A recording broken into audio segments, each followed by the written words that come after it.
महंगाई बड़ी ज़ोर की हो गई, गरीब आदमी की आजमाइश बढ़ गई।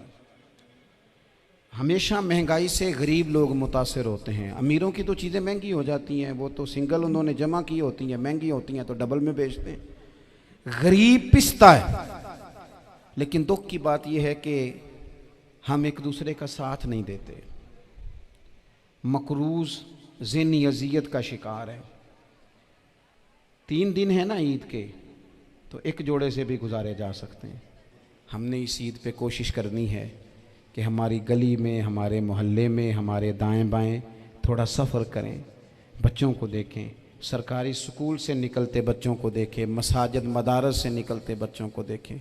हम ना एक एक दो दो का साथ दें। ये जितनी सियासी जमातें काम कर रही हैं, जिनकी हुकूमत थी, जिनकी है, पता नहीं कल किसकी आएगी। मैं तो ज़ाती तौर पर इनसे पूरा मायूस हूँ।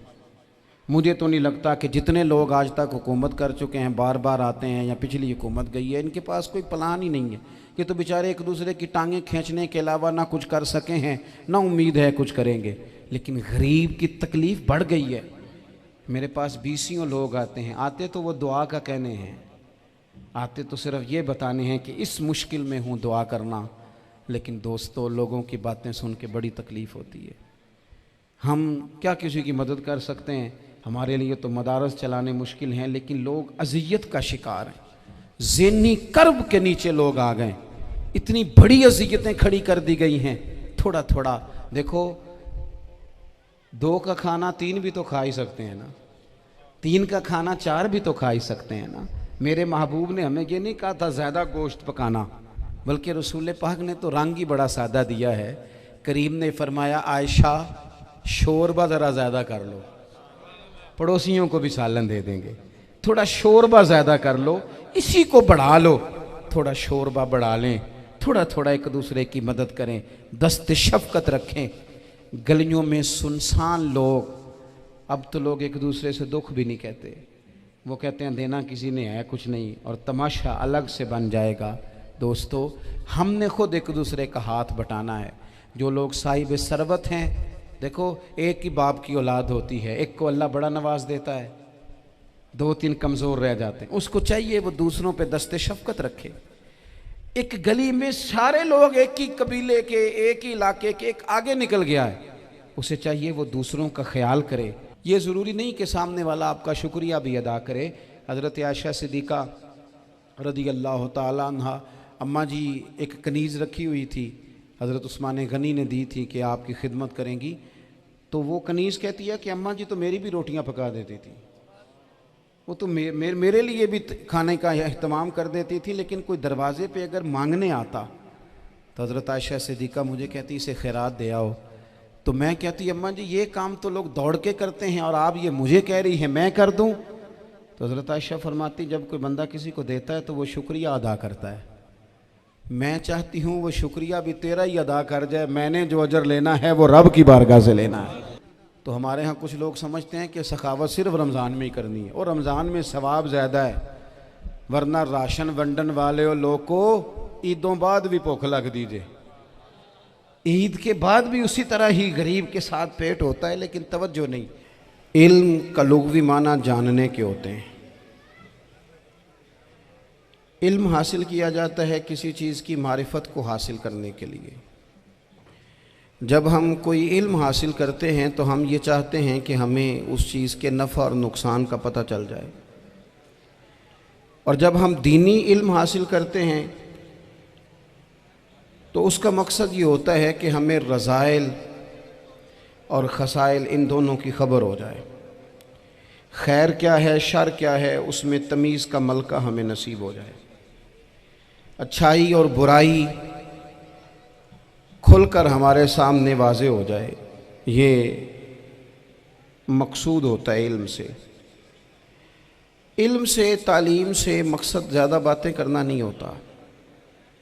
एक आदमी बहुत ज़्यादा बातें करता है तो शायद बड़ा आलिम है, एक शख्स बहुत ज़्यादा गुफ्तगू करता है तो उसके पास मालूमात ज़्यादा, ऐसा नहीं। बल्कि हज़रत अब्दुल्ला इब्न मसूद रज़ी अल्लाह ताला अन्हु से जब किसी ने पूछा था कि बड़ा आलिम कौन होता है, तो आप फरमाने लगे जो रब से ज़्यादा डरे वो बड़ा आलिम है।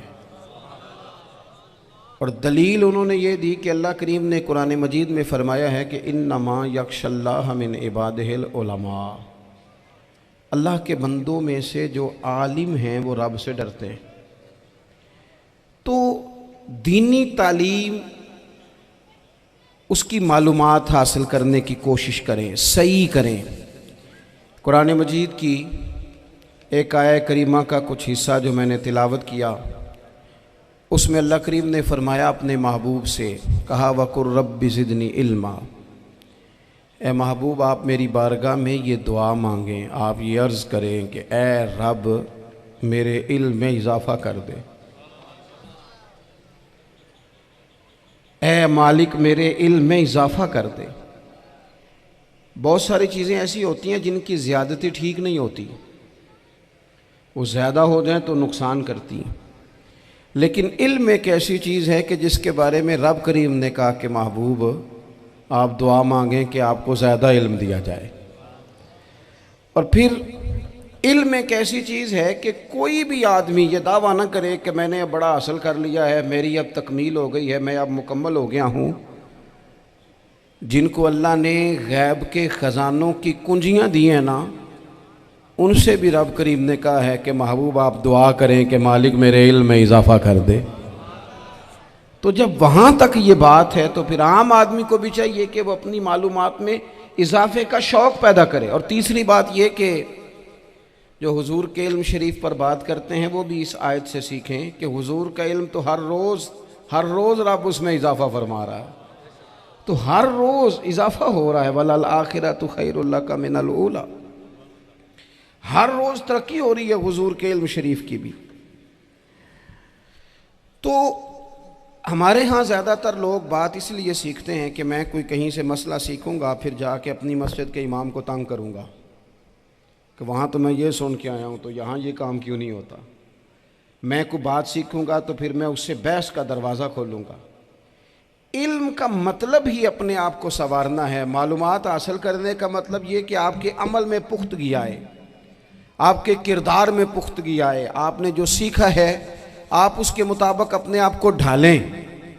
मुस्लिम शरीफ में मौजूद है, नबी पाक सल्लल्लाहु अलैहि वसल्लम ने दुआ मांगी है, ए अल्लाह मैं उस इल्म से तेरी पनाह मांगता हूँ जो इल्म तो हो पर नफ़े वाला ना हो।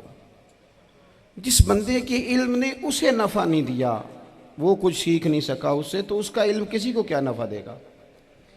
जब खुद से उसने, और सूफिया किराम तो फरमाते हैं कि जो लोग बड़ी मालूमात हासिल कर लें, बड़ी बातें सीख लें, पंचायत में किसी को बोलने ना दें, घर में किसी को बोलने ना दें। बहुत सारे लोग तो उलमा को भी मशवरा देते हैं, बड़ी बातें करे, लेकिन अमल के लिहाज से बंदा ज़ीरो हो तो अहले दिल फरमाते हैं उसकी सोबत से बचो। उसे बड़ा पता है, बड़ी बातें आती हैं, बड़ी बातें आती हैं, बड़ी बातें करता है, लेकिन गुफ्तगू की हद तक तो बहुत बड़ा है, अमल के मामले में सिफर है। बहुत सारे लोग मस्जिद के उजरे में मीटिंग हो रही होती है और वो लंबी लंबी दलीलें और मशवरे दे रहे होते हैं, नमाज का टाइम आ जाए तो उठ के चले जाते हैं, कहते हैं मैं अपने महल्ले दी मसीतें पढ़नी। कईयों को काम याद आ जाता है। फरमाया कि शख्स के पास मालूमात बड़ी हों लेकिन अमल के मामले में बंदा ज़ीरो हो तो उससे बचना क्यों? इसलिए कि अगर पढ़ा लिखा आदमी बेअमल हो ना तो वो अपनी बेअमली पर भी दलीलें पेश करता है। वो कहता है मैं ये काम नहीं करता तो ये मेरे पास दलील है। वो तो बेअमली को भी मुज़य्यन कर देगा माज़अल्लाह। तो दीनी तालीम एक तो हासिल इसलिए करें कि हमने अपने आप को संवारना है, और दूसरा इल्म का शौक़ तबीयत में हो। देखे ना, अल्लाह के हबीब सल्लल्लाहु अलैहि वसल्लम ने फरमाया है कि जो इल्म के रास्ते पे चल पड़ा वो जन्नत के रास्ते पे चल पड़ा है। जुमों में, महफिलों में कानों के जायके के लिए ना आए, इसलिए आए कि मेरे इल्म में, मेरे अमल में ये कोई इजाफे की बात बनेगी, मैं कोई नसीहत हासिल करूँगा तो मेरे दिल का जंग उतरेगा। हमारे यहाँ लोग मज़े के लिए आते हैं और आजकल लोग फ़ोटो के लिए आते हैं। इन दो कामों से निकल कर खालिस इस्लाह की नीयत से इल्म का शौक़, हमारे यहाँ तेज़ी से एक हरकत की गई, उलमा का वक़ार ख़राब किया गया और लोगों को दीनी उलूम से दूर किया गया। और इसमें बाज़ बेचारे वाइज़ीन और खुतबा ने भी किरदार अदा किया जब जाली पीर की तारीफ़ें खोल के की, और उसे पता नहीं कहाँ तक ये स्टेज होते हैं ना, इनमें कोई बंदा अच्छा लगे भी तो उसके लिए दुआ करनी चाहिए, तारीफ़ें नहीं करनी चाहिए। तारीफ़ें उसका कोई फ़ायदा नहीं है, उसको, उस बंदे को तो दुआ का फ़ायदा है। अगर आपको अच्छा लग रहा है तो उसे दुआ दें, उससे ज़्यादा कुछ नहीं करें। और हमारे यहाँ जनाब वो नकीबे महफिल बेचारे की शामत आ जाती है अगर तारीफ़ें थोड़ी करे तो, कहते हैं इन्हों तो ना ही नहीं लेना होता। वो भाई इसके नाम लेने से आपका कद ऊंचा होता है। तो इल्म और आलिम, इन दोनों चीज़ों से कौम को दूर किया गया। दीनी तालीमात का फुकदान है। जो मैट्रिक तक लोग 60-70 किताबें पढ़ जाते हैं उन्हें भी कुरान पाक ठीक से नहीं पढ़ना आता, दूर किया गया। आप मुझे बताइए, चले एक मस्जिद ही आप देख लें, उस मस्जिद के अंदर अगर एक तरफ एक आलिम दीन मिशकात शरीफ खोल के बैठे हों, हदीस पाक का दर्स हो रहा है, या बाहर शरीयत खोल के बैठे हैं, फ़िक़ही मसाइल बयान किए, और उसी मस्जिद में एक बाबा जी जुब्बा पहन के तगड़ा सा बड़ी सी पगड़ी बांध के और 500 दाने वाली तस्बीह लेके बैठे हैं। अब एक बंदा अंदर आता है तो वो किधर जाएगा, आलिम की तरफ के बाबा जी की तरफ? वो क्यों जा रहा है भला बाबा जी की तरफ? वो इसलिए कि हमने उसे ये बताया ही नहीं कि जिस तरह सुभान अल्लाह सुभान अल्लाह सुभान अल्लाह पढ़ना इबादत है ना, इसी तरह दाराबा दाराबा पढ़ना भी इबादत है। उसे हमने बताया नहीं कि जब तक इल्म के रास्ते में रहना भी इबादत है, जब तक उसे ये समझ नहीं ना आएगी कि जिस तरह वज़ाइफ की किताब पढ़ना इबादत है, इसी तरह मिशकात शरीफ पढ़ना भी इबादत है, हदीस बुखारी का दर्स लेना भी इबादत है, मुस्लिम शरीफ की अहादीस पर अपने असातिज़ा से बैठकर दुरूस पाना भी इबादत। जब तक ये पूरा मिजाज देखे ना, नबी पाक सल्लल्लाहु अलैहि वसल्लम ने फरमाया रात की एक घड़ी भर दीन सीख लेना सारी रात नफल पढ़ने से बेहतर है। अब हमें समझना चाहिए कि किताब पढ़ के भी बंदा रब रसूल तक पहुंच सकता है। किताब सुन्नत रास्ता आसान करते हैं, लेकिन हमारे यहाँ क्या मिजाज दिया गया है, बाबा जी के पास चलो, ज़रूर जाएं बाबा जी अगर नेक हैं तो, मना कोई नहीं कर रहा, लेकिन जो सोच हमें हुजूर ने दी है हमने उसी की सोच के मुताबिक अपने मामलात को तरतीब देना है ना। अब एक बात मैंने आपसे पूछी और आपने कहा कौम सारी बाबा जी की तरफ जाएगी। हदीस पाक किस तरह है, अल्लाह के महबूब मस्जिद शरीफ में तशरीफ़ लाए, दोनों जानिब लोगों के हलके बने हुए हैं, लोग बैठे हुए हैं, एक हलके में लोग अल्लाह की याद कर रहे हैं, जिक्र हो रहा है, एक हलके में बैठ के एक आलिम किताब व सुन्नत का दर्स दे रहे हैं, एक सहाबी और बाकी सुन रहे हैं। ख़ास तवज्जो करें नौजवान मेरी बात पर, रसूल करीम सल्लल्लाहु अलैहि वसल्लम दोनों के बीच खड़े हो गए और करीम ने फरमाया दोनों महफिलें खैर की हैं, दोनों ही हलके खैर के हैं। और फिर हुजूर फरमाने लगे मुझे चूँकि रब ने उस्ताद बना के भेजा है, मैं चूँकि मुअल्लिम बन के आया हूँ, यतलु अलैकुम आयातिना व युज़क्कीकुम, मैं चूँकि किताब व सुन्नत की तालीम के लिए आया हूँ। ये लफ्ज़ कहते कहते हुजूर उस जमात में बैठ गए जो दीन पढ़ और पढ़ा रही थी। हुजूर वहाँ बैठे जहाँ बात दीन की हो रही, जहाँ लोगों को अल्लाह रसूल की बात बताई जा रही। तो जुमे में वक्त पे आएँ, अपनी दीनी मालूमात मजबूत करें और अपने लिए मजबूत करें। मैं आपको बड़े दर्द से ये बात अर्ज़ करता हूँ, अगर दिन में 100 लोग मसला पूछते हैं ना शरीयत का, तो उनमें 95 लोग वो होते हैं जो तलाक का मसला पूछते हैं। वालिद साहब ने, बेटी के वालिद साहब ने 2 महीने पहले आर्डर दिया होता है फर्नीचर का। बेटे की शादी हो तो महीना पहले शेरवानी वाले को भी कहना पड़ता है, गाड़ियां बुक करानी पड़ती हैं, मैरिज हॉल बुक, ये सारे लवाजमात हम करते हैं। सारा कुछ किया, गाड़ी से घर बसना है, मैरिज हॉल से बसना है, फर्नीचर से बसना है, हमने सारा कुछ उनको बताया। लेकिन काश 2 घंटे बच्ची किसी मुअल्लिमा के पास जाती, बच्चा किसी उस्ताद के पास जाता, निकाह तलाक के मसले भी सीखते। मैं दावे से कहता हूं अगर हमें पता चल जाए कि 3 तलाकें इकट्ठी नहीं देनी चाहिए, क्योंकि दे दें तो हो जाती हैं, अगर हमें समझ आ जाए कि नहीं देनी चाहिए, ये मसला बयान हो, और ये वाले मसले हम महफिलों में भी नहीं बयान कर सकते, इसलिए कि लोग कहेंगे मसला तो वो बयान करें जिस पे नारे लगेंगे, आप कौम को ये क्या बता रहे हैं, ये तो छोटा आलिम बताता है माज़अल्लाह इस तरह की बातें, तो बड़ी बड़ी कोई नुक्ते की बात बताएं।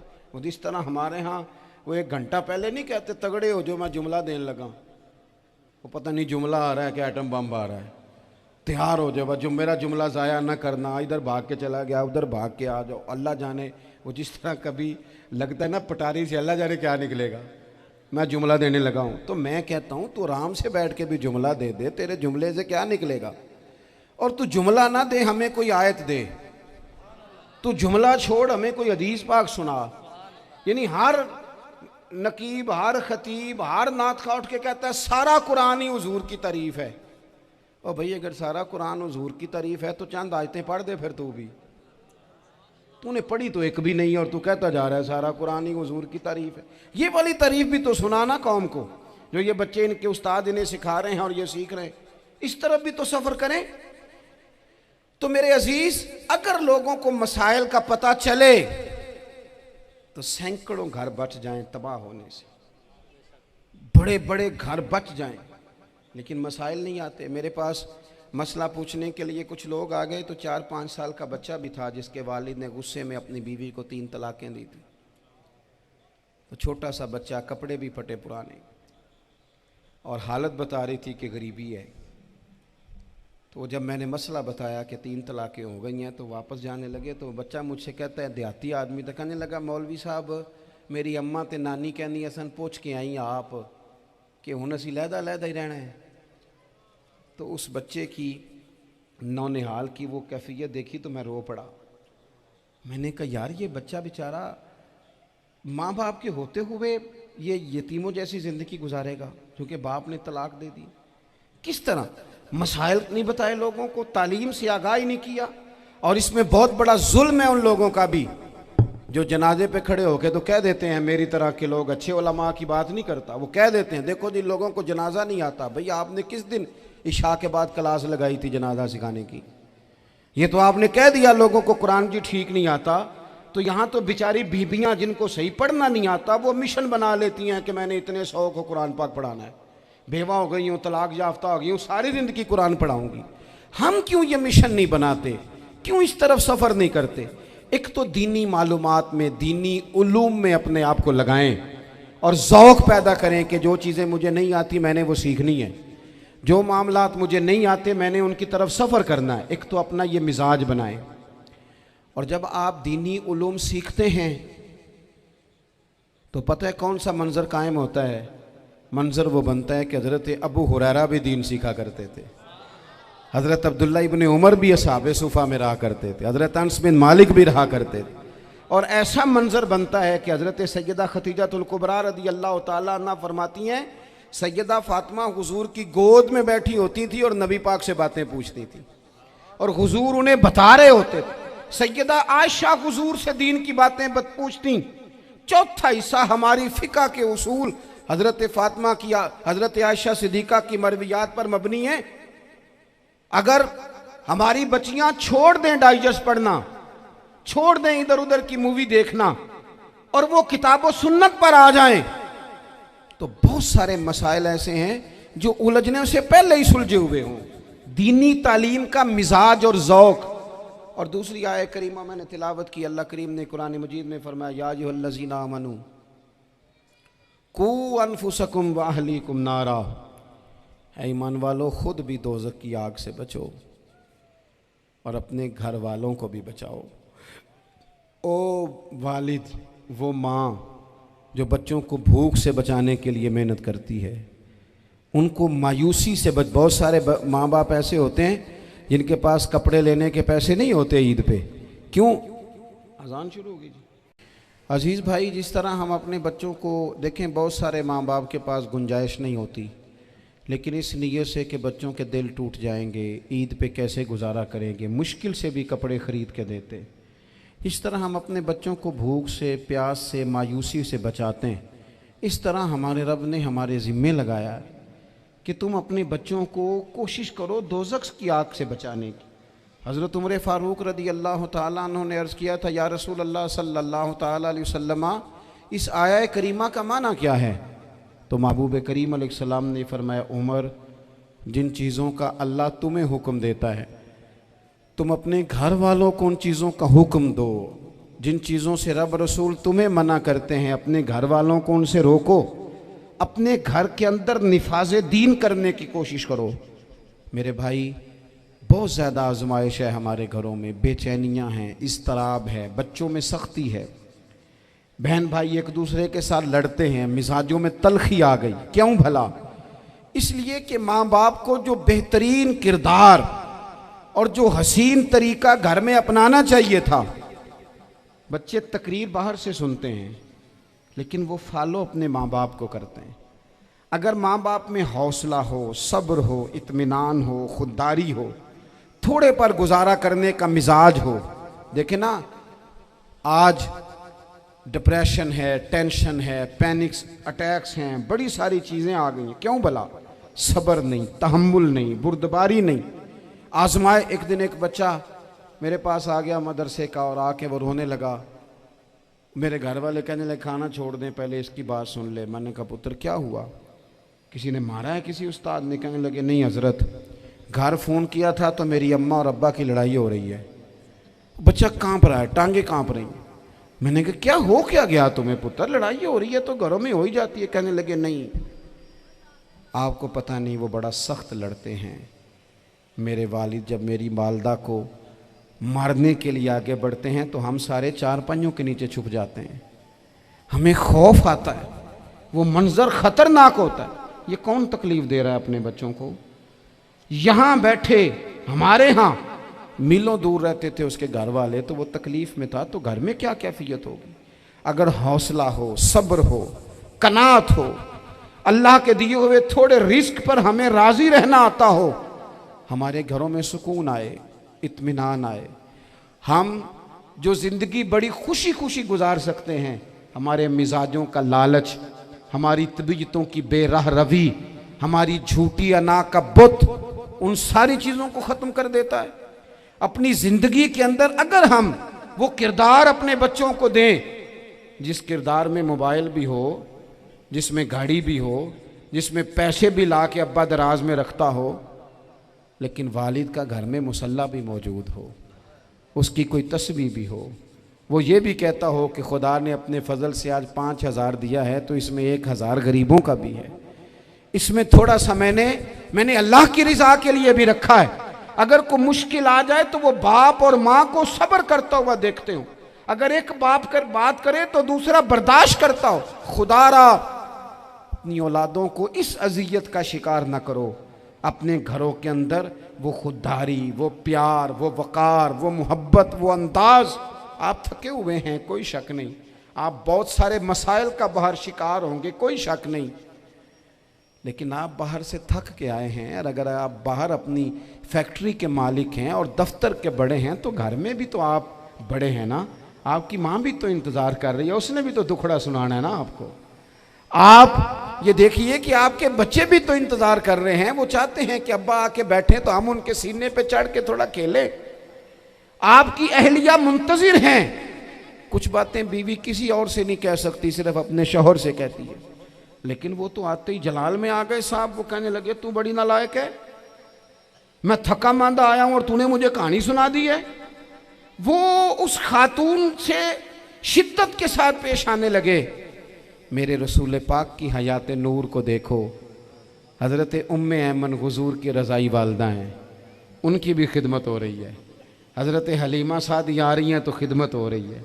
हज़रत अब्बास हुज़ूर के चचा हैं तो करीम फरमाते हैं मेरे चचा हैं बाप की जगह पे। हुज़ूर दोस्त अहबाब सहाबा ग़ुलामों सब के साथ प्यार कर रहे हैं। 9 अज़वाजे मुतहरात हैं घर के अंदर। और कैफियत ये है कि हुज़ूर सिर्फ उनकी ज़रूरतों का ही ख्याल नहीं करते, ख्वाहिशात का ही ख्याल नहीं करते, बल्कि मेरे करीम का तरीका ये है कि कोई बंदा आज बोल क्या रहा है, वो कहाँ खड़ा है, आज उसके जुमले किस तरह के हैं, उसका लहजा किस तरह का हो गया है और उसे ठीक कैसे करना है, महबूब इसका ख्याल फरमाते, तवज्जो करते। मैं कहता हूँ कि हम सबको शौक़ आया है आराम करने का। मैं सुबह 11 बजे से पहले अपने घर से निकल आया था और ये वक्त आ गया है और रात को खुदा जाने किस वक्त घर पहुंचना है। कई दफ़ा कैफियत ये होती है कि गाड़ी से उतरते हैं तो फिर दिल करता है कि कोई उठा के चलाए ना कभी। इसके बावजूद बहुत सारे लोग नाराज़ रहते हैं कि हमसे मिल के नहीं गए, फ़ोटो नहीं खिंचवा के गए, फलानी जगह चाय नहीं पी के गए। ये तसलसल है। लेकिन मैं जितना मर्जी थका मांदा घर जाऊंगा ना, कभी ऐसा नहीं हुआ कि मैं घर जाऊं तो बड़ी टेंशन में जाऊं। मेरी घर वाली एक दिन मुझसे कहने लगी, आपने कभी नहीं कहा कि मैं थका हुआ आया। बंदा थक भी तो जाता ही है ना, कभी कहाँ करे ना। मैंने उसे कहा पता क्यों नहीं कहता? इसलिए नहीं कहता कि मैं नहीं चाहता कि मेरे बच्चे ये कहें कि हमने दीन नहीं पढ़ना, हमारा बाप तो बड़ी मुश्किल में है। हम अपने काम के बारे में अपने घर में शिकवे करते हैं। आप किसी बच्चे से पूछ लें कौन सा काम करना है, कहता जो अब्बा जी कर दे रहे हैं वो नहीं करना। क्यों? कि अब्बा जी हर रोज़ तो कहते हैं मैं बड़ा उलझ गया हूँ, ये काम बड़ा मुश्किल है।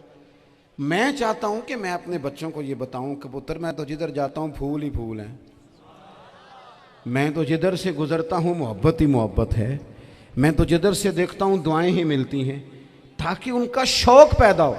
मेरे अजीज, आप थोड़ा सा दिल बड़ा करें। अगर आप एक की वजह से पूरा घर सुकून में आ जाता है तो आप दिल बड़ा क्यों नहीं करते? जगह ढूंढते हैं बस मुझे कोई तंग ना करे, कोई मेरी बाप माँ बदौलत को कोई परेशान ना करे। बुखारी शरीफ सुनिए, हज़रत आयशा सिद्दीक़ा रज़ी अल्लाह तआला अन्हा बैठी हैं। हुजूर फरमाने लगे, आयशा आज एक बात ना बताऊं तुम्हें? या रसूलल्लाह बताइए। हुजूर फरमाने लगे, जब तुम मुझसे नाराज़ होती हो तब भी मुझे पता चल जाता है, और जब राज़ी होती हो फिर भी पता चल जाता है। तो हज़रत सैयद आयशा सिद्दीक़ा बात सुन के बड़ी खुश हुई। या रसूलल्लाह वो कैसे? हुजूर फरमाने लगे, कभी कभी तुम कसम उठाती हो। या रसूलल्लाह हाँ। फरमाया जब होती हो ना राज़ी खुश, तो फिर कहती हो मुझे रब्बे मोहम्मद की कसम सल्लल्लाहु अलैहि वसल्लम। फिर तुम मेरे नाम के साथ रब करीम का नाम मिला के कसम उठाती हो, रब्बे मोहम्मद की कसम। या रसूलल्लाह बिल्कुल ऐसे ही है। और फरमाया जब तुम्हारे दिल में कोई बात होती है ना, तो फिर तुम कहती हो मुझे रब्बे इब्राहीम अलैहिस्सलाम की कसम, फिर तुम रब्बे मोहम्मद नहीं कहती। ये बुखारी मुस्लिम में मौजूद है। हज़रत आयशा सिद्दीक़ा ने तो बात सुनी तो खिल गई तबीयत, कहने लगी करीम सदके जाऊं, यहाँ तक ख्याल फरमाते हो? किसके जुमले कहाँ पहुँच गए, यहाँ तक ख्याल है? फरमाया मुझे पता चल जाता है कि तुम्हारी कैफियत क्या है, कहाँ खड़ी हो। और भाई हम तो अपनी माँ का भी ख्याल नहीं रखते। हमारा बाप कहाँ बेचारा खड़ा है, वो तो इंतज़ार में था कि कोई 10 मिनट मेरे पास बैठेगा, तवज्जो ही नहीं, जज्बात का ख्याल ही नहीं। हज़रत आयशा सिद्दीक़ा बात सुन के अर्ज़ करने लगे, या रसूल अल्लाह मुझे रब्बे मोहम्मद की कसम हो, मैं सिर्फ नाम छोड़ती हूँ, मेरे दिल में हर वक़्त मदीने वाले महबूब ही रहते हैं, नाम ही छोड़ती हूँ सिर्फ। ओ मेरे दोस्त थोड़ा सा जा। और दूसरा अर्ज़ करूँगा, दौलत अगर बहुत आली चीज़ होती ना, बहुत कीमती, तो सबसे ज़्यादा सैयद आयशा के घर में होती। अगर पैसों से ही शौक आता तो पैसे सबसे ज़्यादा हज़रत फ़ातिमा ज़हरा के काशाना नूर में होते। ओ मेरे भाइयों, सोना वक्त मोहब्बतों से गुजारा जा सकता है।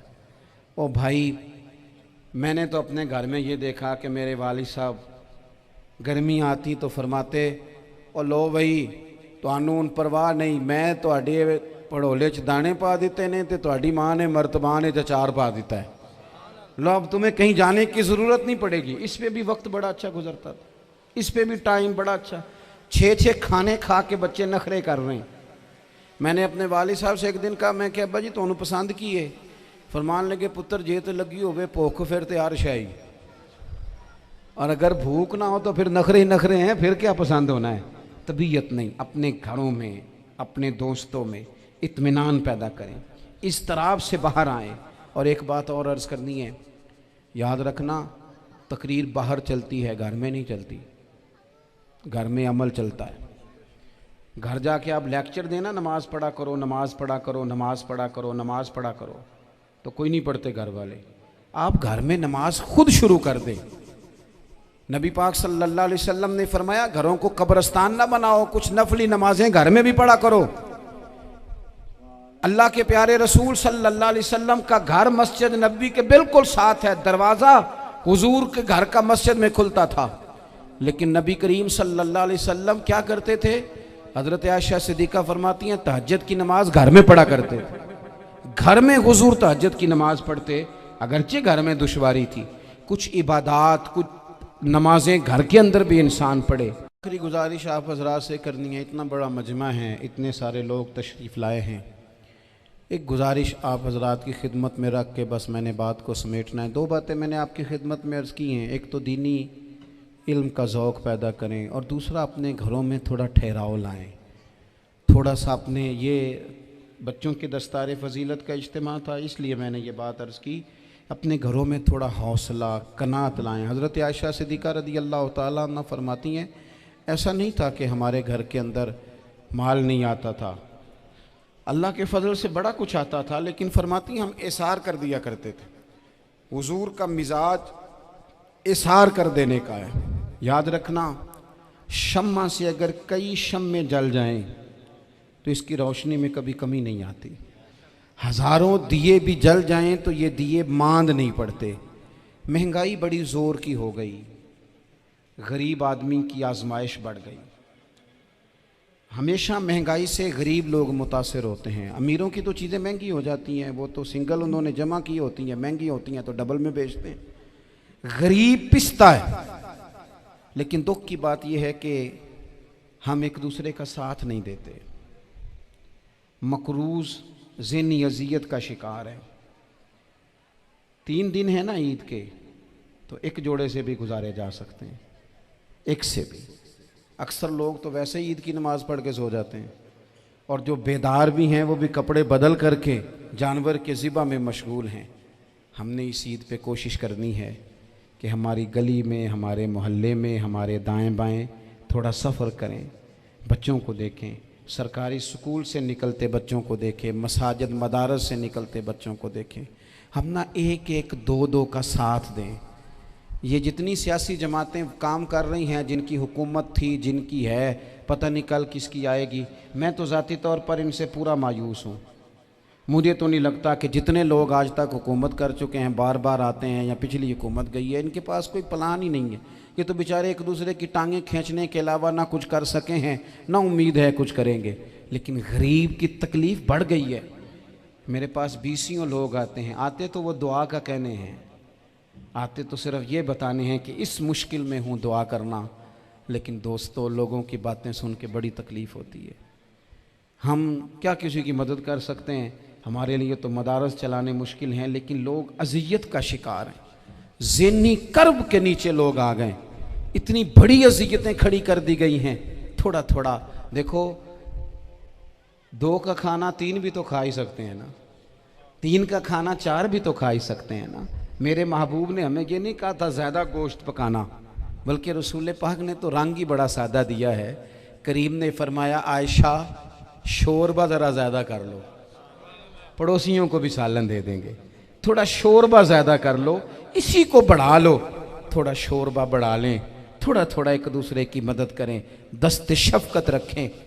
गलियों में सुनसान लोग, अब तो लोग एक दूसरे से दुख भी नहीं कहते, वो कहते हैं देना किसी ने है कुछ नहीं, और तमाशा अलग से बन जाएगा। दोस्तों, हमने खुद एक दूसरे का हाथ बटाना है। जो लोग साहिब सरबत हैं, देखो एक ही बाप की औलाद होती है, एक को अल्लाह बड़ा नवाज देता है, 2-3 कमज़ोर रह जाते हैं। उसको चाहिए वो दूसरों पे दस्ते शफ़क़त रखे। एक गली में सारे लोग एक ही कबीले के, एक ही इलाके के, एक आगे निकल गया है, उसे चाहिए वो दूसरों का ख्याल करे। अज़ीज़ भाइयों, हमने इस कमर तोड़ महंगाई के दौर में, मैंने जुमे में अमीर लोगों से कहा था कि कुर्बानियाँ करनी तो है ही, तो तुम तो सारा साल गोश्त खाते हो। क्या आपको बताऊं कि हम उस वतन में रहते हैं यहाँ फ्रिज और फ्रीज़र बड़ी इससे पहले ज़्यादा बिकते हैं। फ्रिज नहीं ले आओ, बड़ी ले आओ, चूँकि गोश्त सेव करना है, सारा साल भी तो मिलता है ना अमीरों। मैंने तो कहा था उस गांव में ले जाओ जहाँ कुर्बानी कोई नहीं कर रहा, ज़िबा ही वहाँ जाके कर लो। थोड़ी सी गुंजाइश बनाएं अपने दिलों में। ये ज़रूरी नहीं कि सामने वाला आपका शुक्रिया भी अदा करे। हज़रत आयशा सिद्दीक़ा रज़ी अल्लाह तआला अन्हा, अम्मा जी एक कनीज़ रखी हुई थी, हज़रत उस्मान गनी ने दी थी कि आपकी खिदमत करेंगी। तो वो कनीज़ कहती है कि अम्मा जी तो मेरी भी रोटियां पका देती थी, वो तो मेरे लिए भी खाने का अहतमाम कर देती थी, लेकिन कोई दरवाजे पे अगर मांगने आता तो हज़रत आयशा सिद्दीक़ा मुझे कहती इसे खैरात दे आओ। तो मैं कहती अम्मा जी ये काम तो लोग दौड़ के करते हैं और आप ये मुझे कह रही है मैं कर दूं। तो हज़रत आयशा फरमाती जब कोई बंदा किसी को देता है तो वो शुक्रिया अदा करता है। मैं चाहती हूँ वो शुक्रिया भी तेरा ही अदा कर जाए, मैंने जो अजर लेना है वो रब की बारगाह से लेना है। तो मेरे भाई अपनी ज़िंदगी में थोड़ा सा तो दिल बड़ा करें, थोड़ी थोड़ी गुंजाइश पैदा करें। और ये ज़रूरी नहीं कि उस बंदे का आपसे बड़ा अच्छा सलूक ही हो, ना भी हो उस गरीब का सलूक अच्छा, तो बाज़-औक़ात बंदा गरीबी में तल्ख भी तो हो ही जाता है ना। बाज़-औक़ात इंसान पे गुर्बत ज़्यादा आ जाए तो उसकी तबीयत भी तो, बीमार आदमी सख्त भी तो हो जाता है। तो मेरी आपसे ये गुजारिश है कि ये जो दिन चल रहे हैं वो हमारे यहाँ हमारे हुक्मरान कहते हैं मज़ीद सख्त फ़ैसले करने पड़ेंगे। वो मैंने कहा तुम्हारे लिए तो आसान है, इसलिए कि तुम तो जिस दफ्तर में बैठ के फ़ैसला करते हो उसकी तो बत्ती कोई नहीं जाती, तुम्हें क्या पता हो, वहाँ तो एसी भी 1 मिनट के लिए बंद नहीं होता। ये तो उससे पूछो बाप से कि जो ईद से पहले अपनी बीवी से मशवरा कर रहा है कि ईद आ गई है, अगर बेटी के घर कपड़े ना भेजे तो उसकी सास बातें करेगी। ये छोटी ईद गुजरी थी ना, तो हमारे यहाँ कुछ लोग समझते हैं कि सखावत सिर्फ रमज़ान में ही करनी है और रमज़ान में सवाब ज़्यादा है, वरना राशन वंडन वाले और लोग को ईदों बाद भी भूख लग दीजिए, ईद के बाद भी उसी तरह ही गरीब के साथ पेट होता है, लेकिन तवज्जो नहीं।